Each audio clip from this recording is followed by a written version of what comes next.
Right. Read their case study, read their blog post, make yourself a really good shy, read it, and if you like their case study, like, oh my God, this makes sense, I learned something I didn't know, get customer who on average stay 15 nights instead of 10 nights. That's interesting. I mean, if you're the CEO of Sheraton Hotel, do you want to know how Hilton got tourists to stay an extra 5 nights? You would.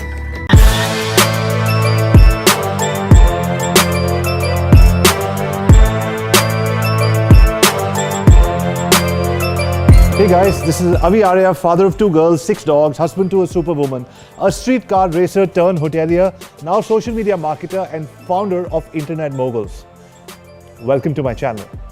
Hello. Hello. How are you? I'm good. How about you? Very well, very well. Thank you for taking the time out. No, my pleasure. Excellent. How's the weather where you are right now? Where are you right now? I'm in Brussels, Belgium. How about you? I'm in Vancouver, Canada.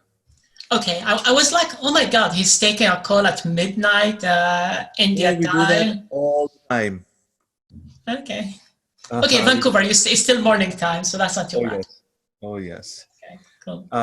Awesome. So what I'm going to do is, do you have a presentation or something that you... I do. I have it on my screen, if that works. Awesome. So what I'll do is, I'll start with a small introduction about who we are, and then we'll ask you to your introduction, and then you can jump into the presentation. Okay, perfect. So I keep it like 10-15 minutes, my presentation, right? However much you want. That's up to you. Okay, sure. Okay, and then it's question and answer. Yes. Okay, cool. So my name is AskAviArya, father of 2 girls, 6 dogs, husband to a superwoman, a streetcar racer turned hotelier, now social media marketer and founder of Internet Moguls. I have 2 daughters and I want to spend time with them and I want to spend time with my family. And so therefore, whatever we do is centered around videos. We tell people to make videos. We call our #1 school Micro Video Mastery, where people can learn how to become video entrepreneurs. And so that's a little bit about me. The other school we are building is called the Internet Moguls of the World, where people from all over the world, kids, their parents and grandparents can all learn digital marketing through all the experts that we call on our programs. So that's a little bit about me. Over to you. Okay, my name is Sarah Sal. It's a pleasure to be here. And I'm going to share my screen, but you need to give me permission to do so. Yes. And now I'm sharing my screen. So I'm a Facebook ad specialist at Hootsuite and Adespresso, and I've been doing Facebook ad for roughly 10 years. So when I started Facebook ads, the Facebook pixel didn't even exist. And I've seen the whole evolution of Facebook ad from very few advertiser to 7 million advertiser, where it's cutthroat, very competitive, where you need to up your game. Now, my background, I work in marketing. You would imagine somebody who studied marketing. Very wrong. I studied computer science and mathematics.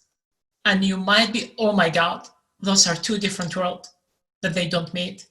Wrong.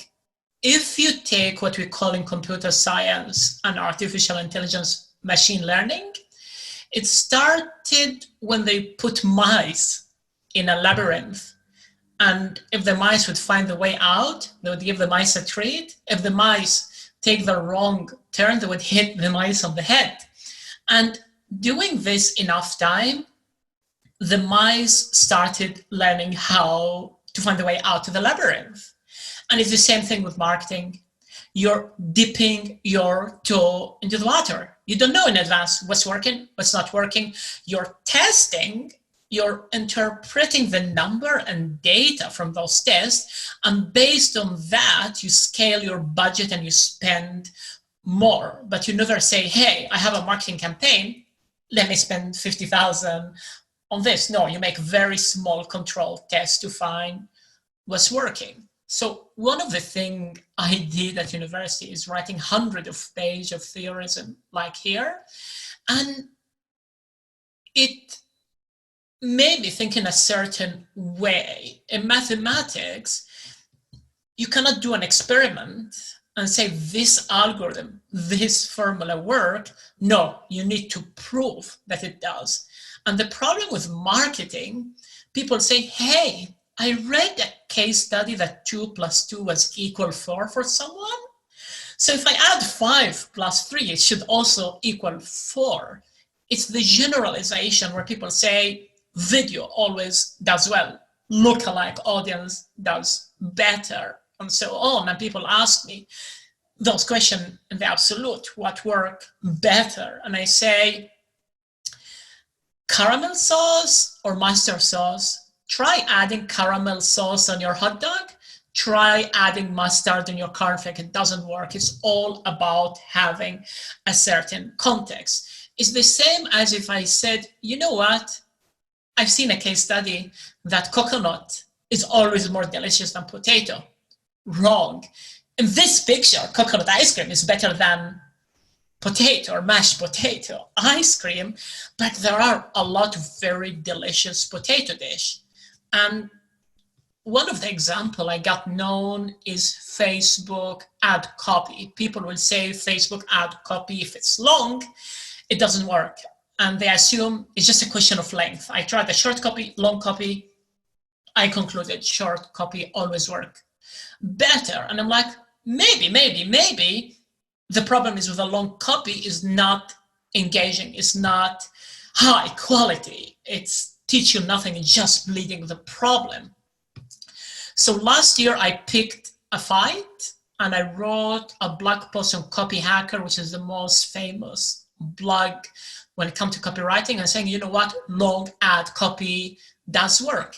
And this is me picking fights. Somehow it's not picking a fight for the sake of fight. But when people say something doesn't work, I'm like, let's try it. Let's go with an open mind. Let's not go assume it's not going to work just because somebody said it doesn't work. Maybe let's make it work by trying it differently. And what happened, this blog post that I wrote about how to write long ad copy that worked, one day I get an email on LinkedIn and say, hey, congratulations, your article is one of the top 45 marketing articles for 2020. And I'm like, whoa, wow, okay, I'll take the privilege. Okay, if you say I'm the best, I'll say I'm the best. But I had no idea how they did it. But I say, hey, if somebody said what I wrote is good, I'm not going to argue with them. No. And what happened, they visited the most popular marketing blog. They used BuzzSumo. And for each most popular blog in marketing, they analyzed which one was at the top. And to my surprise, BuzzSumo told me that my article was at the top. And actually, my article got like 11 times more engagement than the number 3 and 5 times more engagement than the number 2. So often picking a fight, seeing something that is wrong in an industry and saying it out loud why you don't agree. It's not about picking a fight for the sake of it, but being able to support your argument works really well. Because if everybody says something and you just repeat it, you're basically diluting your message. You're not going to stand out. Another example is a blog post I wrote for Adespresso. It's called What Cat Can Teach Us About Facebook Ad. It was the most popular blog post on the whole website of Adespresso that they ever had. And they have a lot of blog posts. And actually, in February, when it got published, it was one of the most popular, number 4 most shared article in the entrepreneurship and marketing category, ahead of Search Engine Land, Moz, Social Media Examiner, Seth Godin, and etc. The problem when people write content, it's 5 mistakes you're going to do, but the internet is full of blog posts that they look like an exact clone of the other one with slight changes. So again, going against the wave or the tide often work well.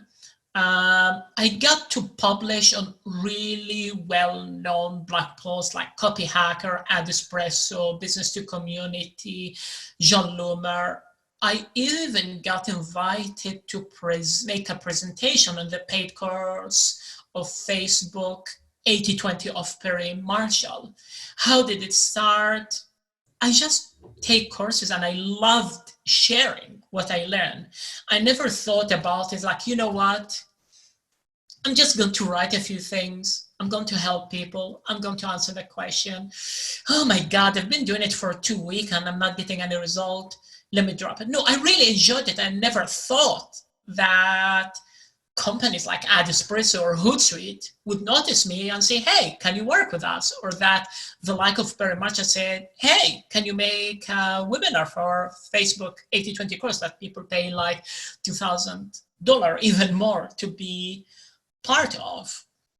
I mean, working for Adespresso and Hootsuite gave me a unique perspective. Why?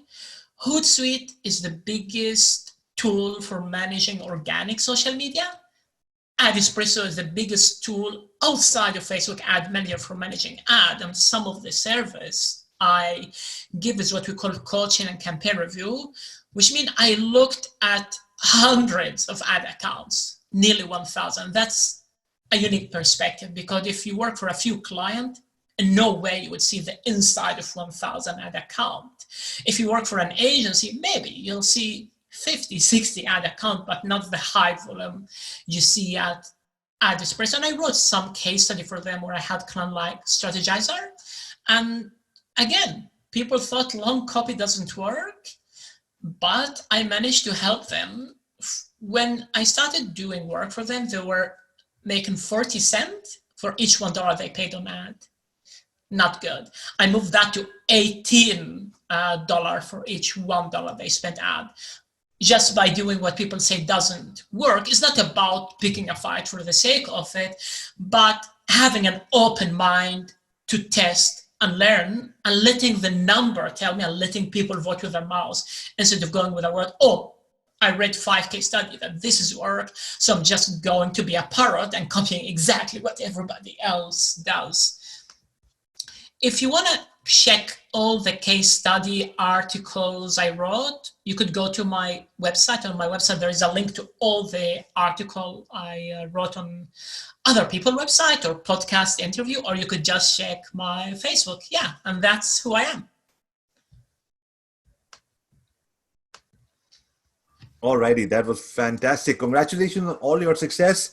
Thank you. Especially doing exactly what you love.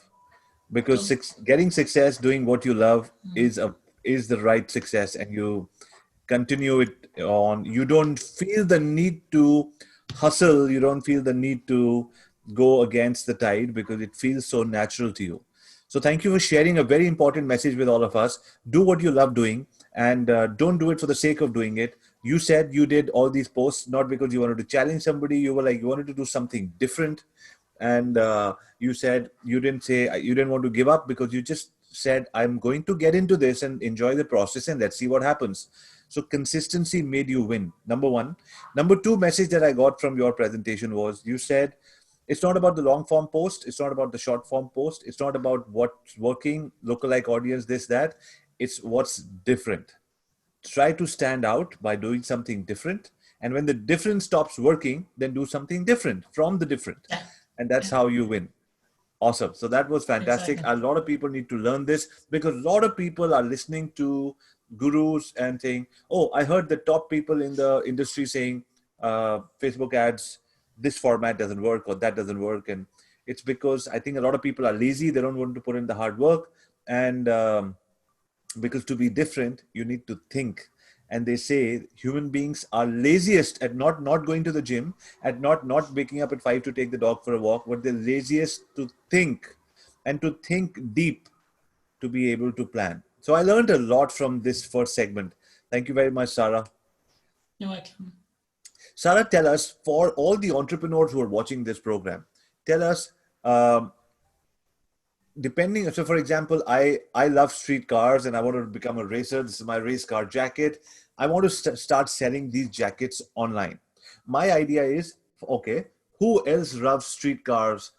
So people who are street car enthusiasts, people who have an interest in Lewis Hamilton, who's one of the best racers, or people who are F1 followers, or people who are adventurous, people who love bungee jumping, all those kind of people who like the adrenaline rush, maybe those kind of interests, those kind of people would like my jackets. So I would maybe make a separate video ad for somebody who loves racing, somebody who loves paragliding, different ads for different people, and I talk about this jacket. The other is online courses. People want to learn, like I sell a course called Micro Video Mastery, where we help entrepreneurs use videos to grow their business. So we reach out to chartered accountants separately, real estate agents separately, people who love cricket separately versus people who are watching soccer versus people in Canada who are watching Canucks. So to be able to have a separate video message for a separate person based on what's happening in his or her life. Like today, if it's snowing over there, or if it's really hot, or the tornado hit, or their favorite team won the match. So what do you think about this kind of, do you think clients should spend the time and energy to make this kind of details happen for their ads before they start running them? I find there is an obsession. Who would buy my product? Who would buy my course? Who is the perfect audience? And I say, why they should buy your product. Often I like to be provocative and I say, hey, I have this jacket. And I'll tell you, you know why? I could go to AliExpress and buy a jacket for $5. Why should I buy yours? And maybe you become defensive and you say, yes, but for Canadian winter, where it's snowing, you have something that keep you warm and it's not heavy. Or you have something that is not made from plastic where you feel like you're in a sauna.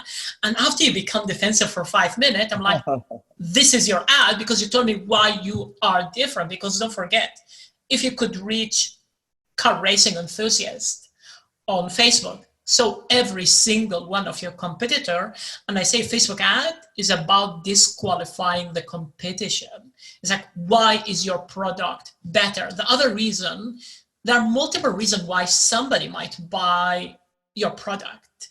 Let's assume I'm London Tourism Board. Can you stop sharing the screen so I can have a full, you and I can. Sure. Yeah, now I stopped it. Right. The other reason is why should somebody might want your product. You told me why it's different, but they might want to buy it for a different reason. It's like if I'm London Tourism Board, I cannot say party every night in London, or you could party 24/7. No, some people go for that. Some people go for the architecture. Some people go because there is over 200 museums. Other people go for the food from the whole world. Other people go for the botanical garden, etc. And if you're selling a course about Facebook ad, maybe some are agency that they want to be more effective. Maybe some are business owner that want to do them themselves. Maybe other are business owner, they don't want to do them themselves, but they want to know when an agency is legitimate or not. And then you have multiple messages. You don't know which one is going to resonate. You just put it out in the wild, spend $20 on each, find which one is working better. You might find that one, if let's say you're building your email list for promoting a course, is getting you out in at $2, the other one at $7. You don't know which one is working in advance, but by testing multiple ones, I said, oh, this one worked better, and you just launch it. The other thing, do you have existing client? Talk to them, find why they bought. You might assume they bought for one reason. The reason they bought is very different. So you want to use a language that is very similar to people who already gave you money. Okay. I tell people, you know what? If somebody gave you money, send them a $50 Starbucks gift card, talk to them for 1 hour, because survey, they might write a reply for 1 minute, but if you go deep and you ask question and you interrogate them, actually I run ad for a copywriting mastermind, and I worked with a colleague, and when she was watching the interview, she borrowed $2,000 from her father so she could jump on the course. So she went from being an employee to a client. And I tell people, hey, I don't have money to pay you, but I want to know all the secret. This is military interrogation. I'm not leaving you, tell me everything, because then I have really great content. I mean, I tell people, forget his Facebook ad, forget the algorithm. You're talking to a human. You're in a coffee shop. You're interrupting people. what type of interruption work. If you're interrupting people, say, hey, buy my product, it's 50% discount. People say, hey, I'm reading a book. This is not interesting, you see? But if somebody is in, maybe not Vancouver, Toronto, where it's snowing and very cold, and somebody say, hey, I bought this t-shirt and you know what, it's perfect for winter, but I don't need to wear 10 layers. Do you think people are going to turn their head and say, oh, tell me more? That's the type of conversation you want to have on Facebook. Got it.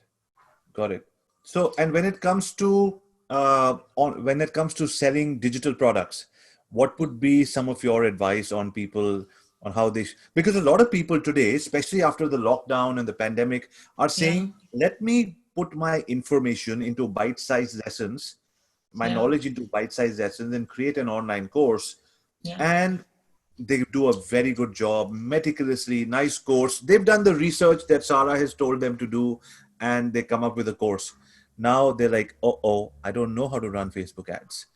So what is your advice? Should they hire an agency? Should they learn Facebook ads? Are there any tools that you recommend they should do? How should they go about their journey? It depends where their business is. There are some people who say, you know what, I have a very successful business. It's giving me 100,000 per month. I'm more time poor than cash poor. Hire somebody who have a track record, okay?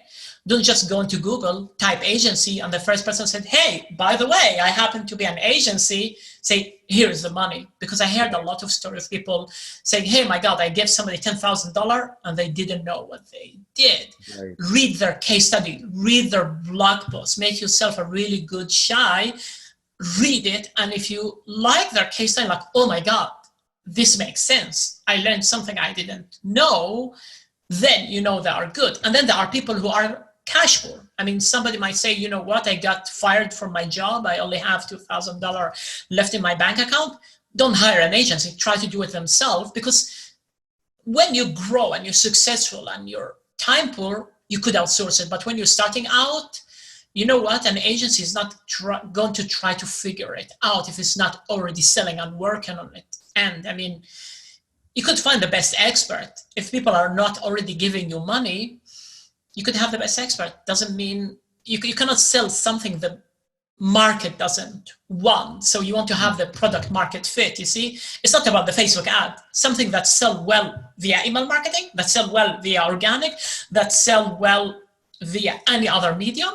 If you advertise it on Facebook, it's going to do well. But if something is getting zero sale, just because you put it on Facebook ads, it's not going to do well. You cannot amplify what people don't want. Like, I like that. Awesome. And what about the tools? What tools should they use to research that? Like, you know, tell us a little bit about Ad Espresso, Hootsuite, some of the tools that you work with. How can these be incorporated for people who have no idea about tools and they're new entrepreneurs in this field? I wouldn't start with tools. And I mean, Ad Espresso and Hootsuite is one of my clients. So normally I should sing their praise, but it's a tool that is going to save you time. It's a tool that allows you to make split tests faster. But your first problem when you're launching some ad is not doing fast, it's getting the first sales. So you have a few questions in your mind. One, would people buy it? Because there are things nobody's going to buy. I mean, it's like they say, try selling ice to the Eskimo. Having the best tool is not going to sell ice to the Eskimo. Oh, some people buy it. Is it profitable? Just because people are giving you money, it doesn't mean it's profitable. Can I make it profitable? Oh, now you make it profitable. How far can you push it? But start by trying to sell it, by having top content, having good email marketing. Here is the thing, Facebook is just one touch point, but people exist outside of Facebook. Facebook, maybe people are on their mobile phone, on the traffic light. They're not going to give you a lot of their attention, but they might give you their email because it takes 1 minute to understand how there is an awesome ebook for the best vegan Indian cooking. But then they might spend more time behind their desktop laptop and read their email, and then you feed them more content. It's more about having multiple touch points, not Facebook versus Google versus email. No, each one of them, the user exists on all of them. So you want to start at first touch point and then give them content and follow them around. That's what matters, not the tools. Research, talk to people. I give you an example. I have a client that sells Spanish language courses, and he assumed people wanted to be fluent. He sent a survey. People said, I don't care about being fluent if I'm in Spain, if I'm Mexico, if I could order a hot chocolate and a croissant, I'm happy. I don't want to follow the political debate on TV. So telling people, oh, hey, how could you find your way around was more important than fluent. At first he made like $5,000 in sale by be fluent in Spanish. No. Know how to order coffee and give the taxi instruction, get him $20,000 in sales. But the biggest struggle, people said, oh my God, I've been learning Spanish for 5 years. And then when native speakers speak, they speak so fast, I don't understand. Oh my God, I feel like I learned nothing. And by having the landing page, the email, the product, talking about that specific problem, he made $81,000 in sales in 2 weeks. Nice, I like that. So, Sarah, when it comes to building an email list, you spoke about email list and its importance. How good is running a lead magnet ad on Facebook to build an email list? Because you said it takes 1 week. Are they serious people? Would you say that there are, or these are people that you nurture and make them serious? You need to nurture and make them serious. Often the problem with people who are marketers or business owners who learn about Facebook ad, they think it's about a perfect audience. They go to a coffee shop, they see a girl and say, would you marry me? And if the girl said, what the fuck? They said, I need to go to another coffee shop. And then they say, I've been to 5 Starbucks, nobody want to marry me. Maybe I should go to French restaurant. I hear that people in French restaurant are more likely to get married, and it becomes the approach. So it's about, yes, give value. Have people learn something they didn't know before being in your email list. Have people see you as an expert. And of course, there are people in different stage of the funnel. There are people who don't know they have a problem that can be solved. You could educate them. They have people who know there is a problem. They know that current food give them diabetes and make them fat and unhealthy, but they don't know what is the healthy alternative. There are people who know there are healthy alternative, and they're like, why should I use your cooking course when I could buy spinach juice at Whole Foods, see? And those people, you need to tell them, yes, spinach juice is good, but you cannot drink spinach juice every day for 5 months and nothing else. You need protein, you need nutrient, you need something else. So you need content for different stage of the funnel, but yeah, don't ask for marriage on the first date. Like, hello, I have a course and it's $900, but today is $800 and you will regret it for the rest of your life, even if you never heard of me. You don't want to do that. Right. Awesome. You know that you speak well and you're super funny.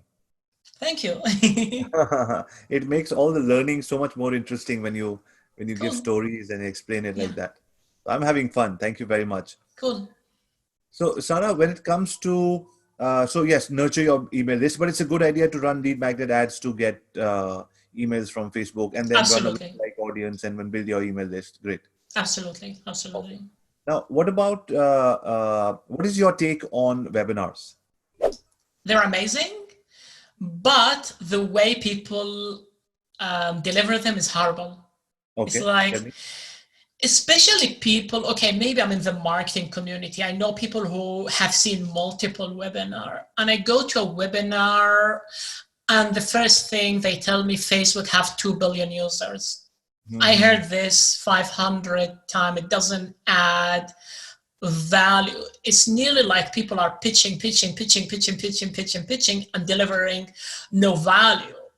Right. Instead, I mean, you know what, today I'd rather pay for a course because I know I'm not going to waste my time. I know that, because if I gave money, I'm like, no, you need to give me value. I need to learn something from you. Well, free webinar where so many people are doing them, I'm like, you're just bleeding the problem, telling me I could give you money. Here is a testimonial, but testimonial, I could go on Fiverr and buy them. I mean, actually, you could pay somebody $20 on Fiverr, and that person will say, I am a lawyer, I love Sarah, and then I pay them another 20 and say I'm a teacher, and then they say I'm a kung fu fighter and so on. People don't have the reason to believe testimonials of somebody they don't know. Teach people, like if people learn something after the webinar that they didn't know beforehand, it would do better. I give you an example, again, for the language client. He had a webinar that was bleeding the problem,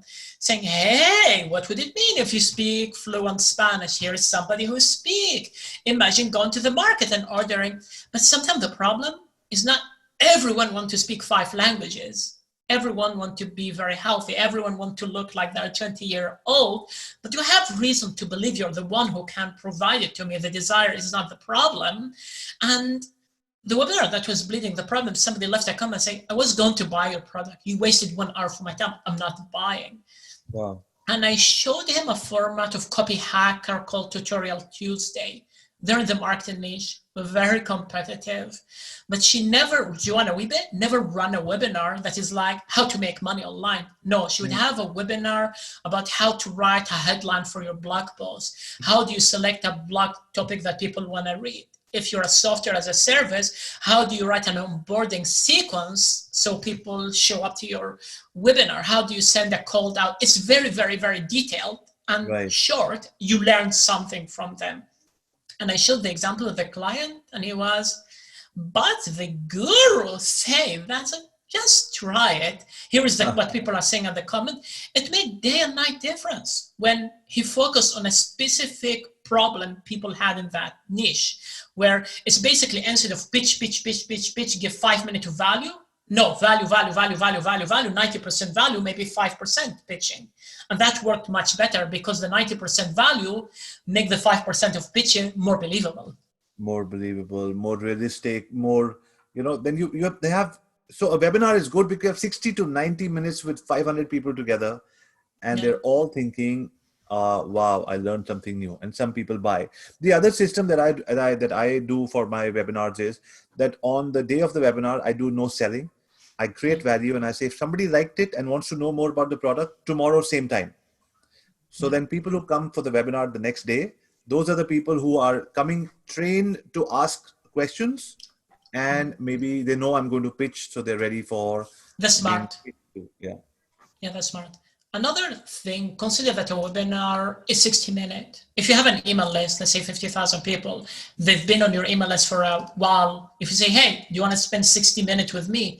They might say, why not? Now imagine you're on Facebook and you have people who work in finance, who are doctor, who are dentists, who tend to be very, very busy, and say, hey, do you want to spend 1 hour of your time with me? And they're like, 1 hour of your time, or I could watch Big Bang Theory, and Big Bang Theory, at least I know they're funny, or 1 hour of your time with you, or I could go to a restaurant and not see a laptop in front of me because I spend already 10 hours per day on my laptop.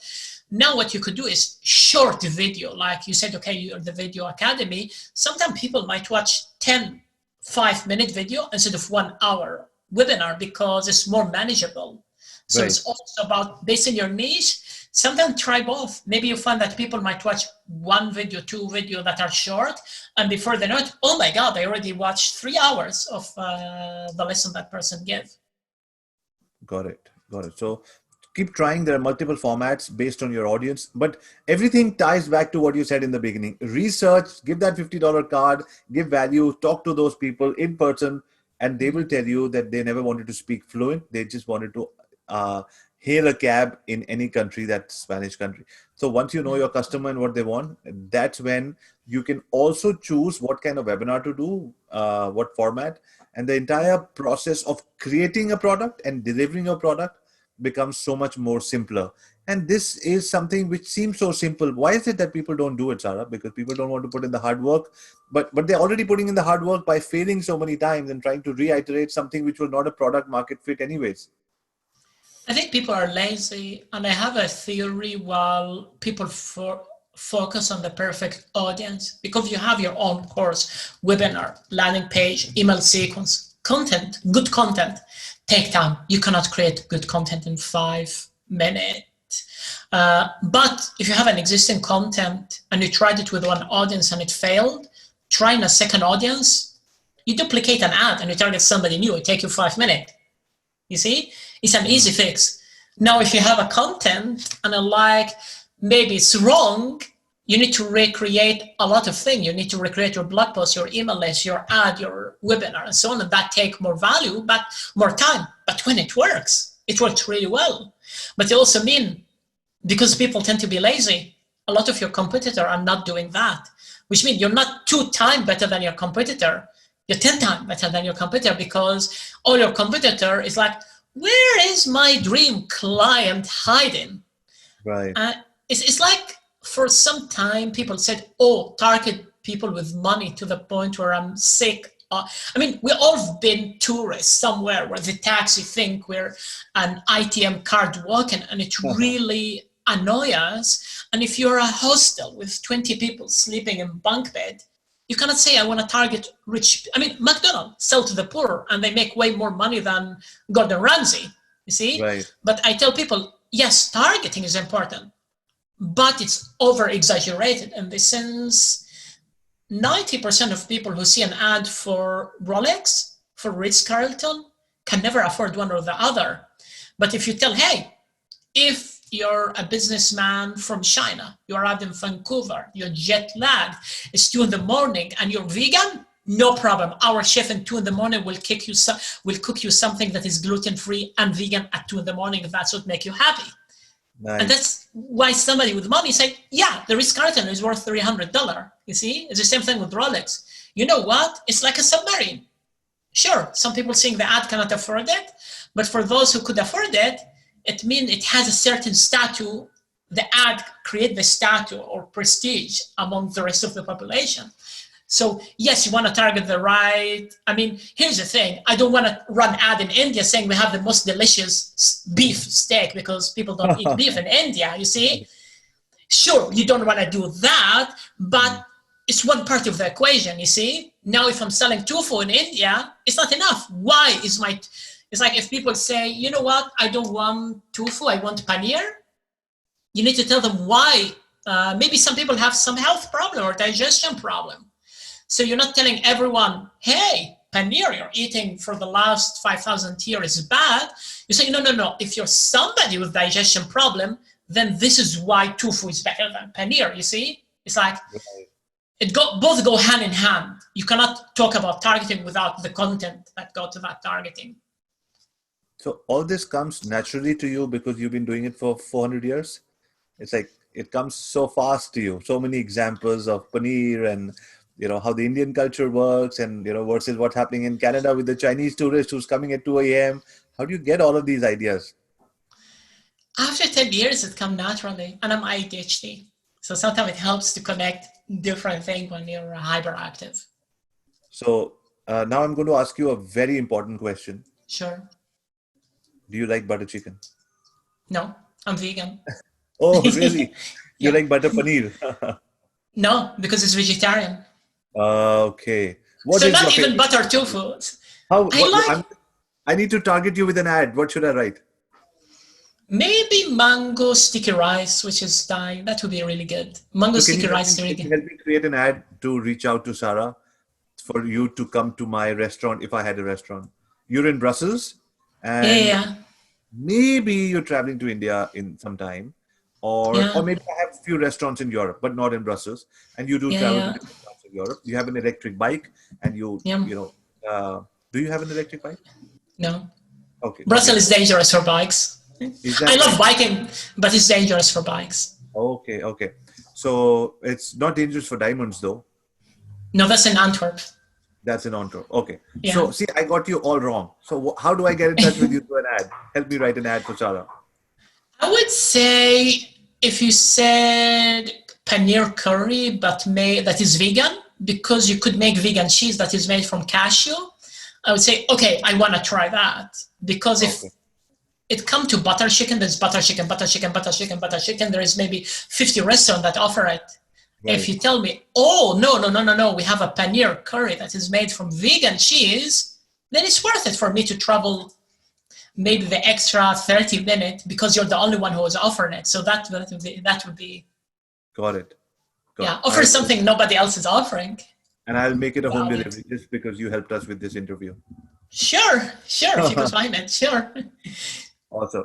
So tell me, when people run ads for hotels, so you spoke about Ritz-Carlton and all these kinds. So Yeah. I started thinking about hotels. So let's give an example of a very fancy 5-star hotel, $500 for a room night. Minimum weekend stay is about $3,000-4,000.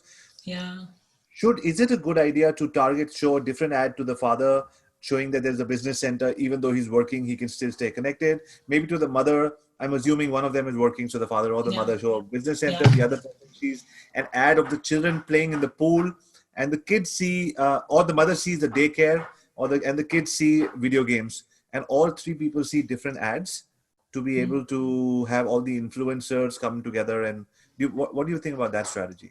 The problem when you said show the father the ad, you don't know who's the father in Facebook, because people will create a profile for their cat and they say the cat and the father and the mother of the cat. Right. So they say Facebook know you better than your mother.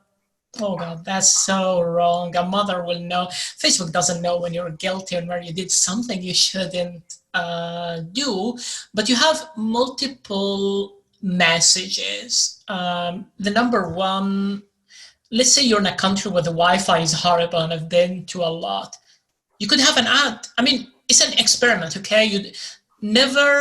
I know some big brand, the way they do it, said, oh, we have a message. We have those 5 messages. It's approved by PR. It's approved by legal. Let's put $500 for each of one equally. You don't know which one people care more. So you might have a message about the fast Wi-Fi for business people.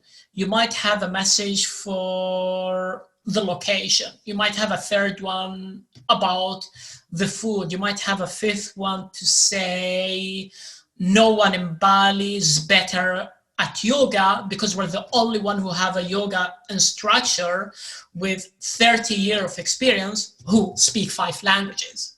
Nice. See, and put $20 between each one of them, and you would find one of them is doing way better than the other one. And the one that is doing better, you put more money behind it. Have you heard of this gentleman called Gary Vaynerchuk? Maybe one minute. Yeah. But targeting, forget about targeting stranger. The website already is getting visitors, you see? And if you're the Ritz-Carlton, you're 100% sure that somebody who visited the Ritz-Carlton, visited the Intercontinental website, visited the Four Seasons website. Target people who already visited your website to squeeze the lemon harder and get more juice with that content. Love that. Love that. Yeah. Thank you. Sorry for interrupting your thing, because this was a huge golden nugget we would have missed out on. Okay. Most big brands like the ones you named, have existing traffic on their websites. And then those traffics are sure to go to similar competitors. Those people have already expressed intent to buy. They've already come to your page, seen your rooms, seen the rooms category, and seen all the prices. Retarget them, remarket them, because those are the most likeliest to convert instead of going out to a newer audience first. Got it. Perfect. Thank you. You know of this gentleman called Gary Vaynerchuk? Yeah. Okay. So Gary always says, because if you said no, then we would have had a nice edit towards here. The only person marketer who says they don't know Gary Vaynerchuk. Anyway, so Gary says, when you're running ads on Facebook or wherever, the creative is the variable for success. What do you think? I agree. So I have to show you the color, the look and feel of what you like. Only then, or I have to show you a video, or I have to show you an image, something that is for you, right? Okay. Except you don't know, you cannot know what's for me. This is why I said you have multiple messages, and you let people vote with their mouse. Right. I mean, because you make an assumption about what I like, and I'm like, people ask me what work people said, oh, you work for Adespresso. Can you whisper in my ear what work? I'm like, test, really. Instead of assuming, test, show the same audience 10 different ads, and people are going to vote with their mouse and select the winner. Nice. I mean, basically, you're making the content fight one and another in an ugly battle, and then the winner said, "Hey, you get to spend more money on me, ad-wise." Which is your favorite country that you've traveled to so far? Thailand. Which is the favorite country? Which is the country that you want to travel and never been to so far? That's a good question. Bali? I don't know. Maybe Bali because it's vegan friendly. Okay. Who is your favorite digital marketer? I like Perry Marshall, but I like more Joanna Wiebe because she's down to earth. I mean, she has a very successful business. She could run ad and content in 5-star hotel and Ferrari cars and etc. She does none of that. She show you a picture of her cat jumping on the table, but then everything she does is content value. So she doesn't do what everybody else does, like look how successful, how rich I am. No, she provide pure value on top of that. So it's a Joanna Wiebe for sure. Got it. Cycling or going to the gym? Cycling. Okay. Dogs or cats? Cats. Okay. Smartphone or a laptop? Laptop. Home with a movie theater or a home with a pool? Pool. Okay. Bungee jumping or skydiving? Bungee jumping. Coming to India and speaking in front of 10,000 people or doing a webinar for 5,000 people every day? Webinar. Okay. Friends, when it comes to friends, what are the 3 things that you look for in a friend? Somebody funny. Okay. Can I say the same answer 3 times? Somebody funny, down to earth, and modest. Okay. Doesn't matter if they have a bike or no. No. Okay. So, but I'm just trying to get your customer avatar so I can target you with the right ad. Sure. Okay. I mean, you already know which company I work for. Sure. If you go to LinkedIn, I know we talked about Facebook ad, but if you go to LinkedIn and you target people who work at both Ad Espresso and Hootsuite, here you go. Awesome. So let's talk about that. So when it comes to targeting people based on their professions, so entrepreneurs are different because they are not under a professional category as sales or marketing or whatever, but everybody else is. So I have a high ticket product and I have to sell it to the CIOs and CTOs of a company versus the same product is to be sold to entrepreneurs. What would be the 2 marketing strategies? LinkedIn is good if you have a very narrow market because people don't put their job title on Facebook. Right. Or people who say, I had a PhD at School of Life. That's not really, or people say CEO at, actually, I made a test. I said I want to target people who work at Microsoft and who are CEO. I had 300 of them on Facebook. That tell you about what people put on Facebook. On LinkedIn, it tend to be more accurate. Now, if I was going to target CEO at a big company, I would use multiple channels. I would use even snail mail and send them a good treat or a chocolate or something they love. Because in a sense, if you're asking for somebody attention, it's only fair that you spend time knowing who they are and what they love and not show them the same message as 500 other people. I mean, if it's CEO, is it worth it to spend an extra hour or 2 to learn about them and show them a hyper-targeted message? For example, I was interviewed on the podcast, Everyone Hates Marketer. They interviewed Joanna Wiebe. I happen to have written a blog post for Joanna Wiebe. Nice. And one of the things I said, you put Joanna Wiebe on the spot, you ask her, how would you market the Simpson Museum? I could tell you how to do it for Facebook ads. This showed that I listened to who he interviewed. And on the interview said, your pitch was better than 90% of pitches where everybody is sending me a copy paste. I know you're good at copywriting. I know you spend the time getting to know me. So the other thing, let's say you're targeting the CEO of Sheraton Hotel, grow your hotel. Is that interesting?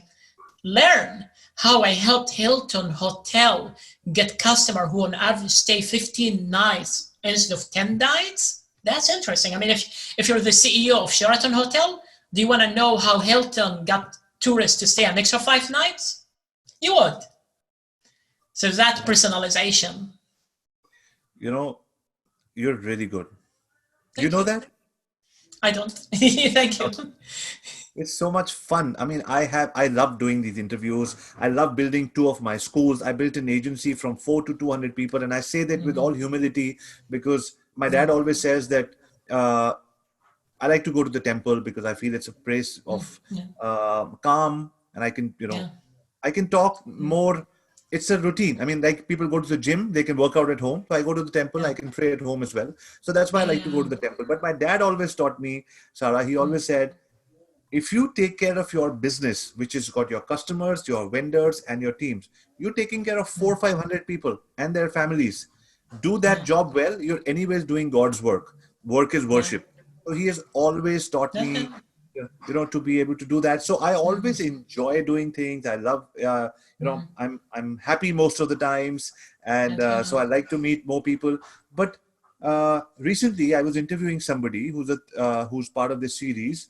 He's the 30-year-old entrepreneur who built a very successful company on outsourcing to Philippines from America.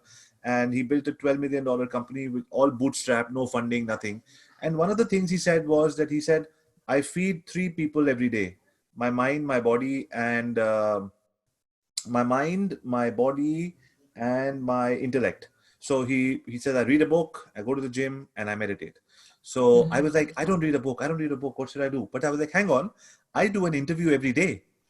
I am learning from the best people. We're having a conversation and I'm learning. So it's as good as a book. Then I felt happy that I'm doing that. So Sarah, we just have 5 minutes left.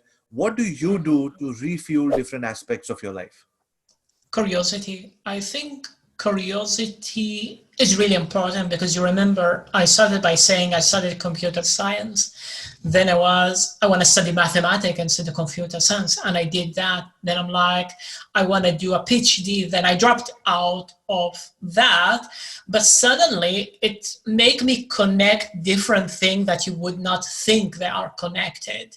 Yes, you could be a specialist and you could do the same thing for very long, but you're never going to be a specialist in 10 things. You're going to be specialist in 1 or 2 things. But if you learn a little tiny bit what other people do in different discipline, you would learn a lot.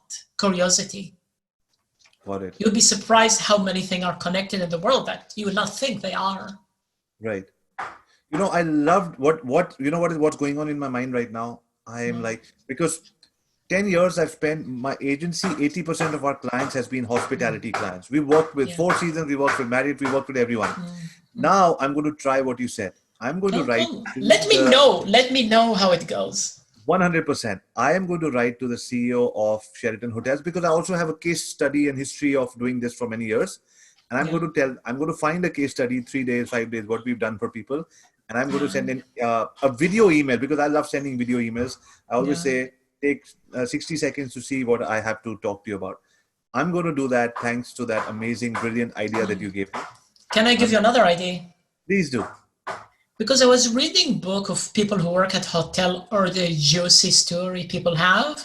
And hotel, a lot of their marketing tend to be bland. Now imagine your friend with the concierge. You're having coffee. You're not doing marketing. And like, oh, tell me a story from the last 10 years that you didn't forget, that you would always remember. That would be an amazing post on social media, on email, on ads. Try to put that as an ad and then show it to the other people. Hey, see what we've done for the other hotel. Because if you say book now 10%, people don't care. If you tell the story of, actually it's a true story that happened in Bali. Somebody brought milk from the US to Bali, 10-hour flight. You know what would happen? It's going to go bad. And then they're like, oh my God, my kid cannot drink normal milk. What they did, they couldn't find this milk in Bali because in Asia, people a lot are lactose intolerant. The chef, remembered in Singapore, they sold it, called his grandmother and said, go to the supermarket, buy it, and take the first flight to Bali. You see, this is a story you want to read, you see? But to say we are in the city center, is not interesting, it's not juicy. I have lots of ideas and you've given me homework. I love it when after an interview, I have homework for myself. Glad And to for hear that. all the audience members working, I know all of you people have learned a lot on how to target people. More importantly, what not to do when targeting people, because you're targeting not commodities, you're targeting human beings with real needs and busy lives. So you show them what they want, to show them that you value what they want. Interview other people who are already your clients. Number two, I love what you said about the Intercontinental Radisson and Ritz-Carlton example. All of the big, you could be any business in any field. You have people coming to your website who are already showing intent to buy. Remarket them with a message. It's almost like calling somebody saying, you visited my store yesterday, can I talk to you, rather than going for new clients. Third, I love the approach of saying, right, what you said, you reached out to the marketing podcast and you said, you interviewed somebody else and this is what you have done. So the person immediately connected with you. So make your conversations first listen and then make it different. And making it different requires you not to be lazy. And the challenge I have taken here in front of everybody who will be watching this when we post this live is that I am going to reach out to the CEO of Sheraton Hotels and I'm going to tell them that I want to work with you and I have something to share with you, and I'm going to go back to the office, find a case study of how we've helped similar hotels add a few extra room nights or do whatever we did during the pandemic time, make it into a blog post or a video, work with them, first get them as a client, work with them, then put a case study, and then under the case study, I'm going to say, this happened thanks to Sarah, who helped us with the amazing idea. Okay. I'm looking forward to read the case study. 100%. It's going to take a little bit a little bit of time, but I can promise you I'm going to get working on it ASAP. Cool. Sarah, this has been fantastic. I've had so much fun. It was almost like, I had one of the world's top experts just to myself for 1 hour. Cool. That's fantastic. I can just imagine how much value, you bring to your clients. All of you, all the people who are watching here, somebody wants to hire you, somebody wants to talk to you, somebody wants to interview you, or, or get to know you more in the commercial world or whatever capacity. What's the best way for them to reach you? I put my website on the slides so they could visit it and just send a message, even if just to say, hello, I enjoyed it. Or they could just find on LinkedIn. If they type Sarah Sal on LinkedIn, they should be able to find me. So that was fantastic. I thoroughly enjoyed it. We me too. Send you an update email when this goes live, and it'll be awesome to stay connected. So Sarah, like I said, AskAviArya, father of 2 girls, 6 dogs, husband to a superwoman, streetcar racer turned hotelier, now social media marketer and founder of Internet Moguls, where we help entrepreneurs use videos for their digital marketing strategy. If there is anything that we or my audience, we have about 200,000 people in our email subscriber list that we built with a lot of hard work. Corona happened and the agency business went down. I went back home and we did a webinar. And after that, we did 75 webinars in 75 days. So in average 700 people, maximum 3,200 people. I built in 75 days nonstop. I built a rapport with customers on lots of ground because this was the time to build rapport with them. So and they're all amazing human beings from different parts of Asia. So if at any given time you have a podcast, you have a book or anything that you feel you want to get your message out to people, we'd be happy to call you for a live webinar, anywhere from 200 to 500 people. Come and We'd be happy. We'd be happy. Awesome. We'll set that up. We would love to get your message out to more and more people around the world. Okay, we'd be very happy. Okay. Thank you, Sarah. All the best. You're welcome. Bye-bye. Thank you. Bye. Ladies and gentlemen, boys and girls, it's my team's endeavor, my endeavor to be able to reach out to the busiest but the best marketers in the world and the best entrepreneurs, best moms, best dads, best human beings, and tell them, hey, I'm building a community. can we borrow 60 minutes? Like I told you, my dad always says the most expensive thing you can ask for people is not their money, but their time. So I'm asking for the most expensive commodity. So I'm sending micro videos to many of these people and I'm making it creative and I'm saying, hey, I love this blog post of yours. Hey, I love the picture of you with your cat. Hey, I also am planning to turn vegan and I love what you said about, being vegetarian or being vegan or whatever. You make it interactive, you give them some value. And then you say, this is what we would love to. We would love to showcase your beautiful story and your hard work to the people in our database and do all of that. Fix an appointment. It takes 6 months ahead planning, at least sometimes, to be able to get these people on the show. They're amazing human beings like Sarah who take out their time, come on time, they're till the end and give value to the answer of every question which was asked. She's given me a lot of homework, she's given me a lot of challenges, and she's completely changed my mind on what not to do when you target a customer. I hope you too learned something amazing from this live interview. And the one thing that you need to do if you want to be part of the contest winners which we announce every Sunday, please go to the link, the comment over here, and tell us what are the 2 things that you learned from Sarah today. The 2 things that you learned from Sarah. One person at the end of every interview is going to get a special gift from us. It could be a book from Gary Vee, Russell Brunson, Paulo Coelho, any of these awesome people, or a Micro Video Mastery Championship book from AskAviArya as well. So ladies and gentlemen, boys and girls, I'm signing off on a high note, and I wish all of you lots of happiness and lots of family time. Enjoy yourself. Bye.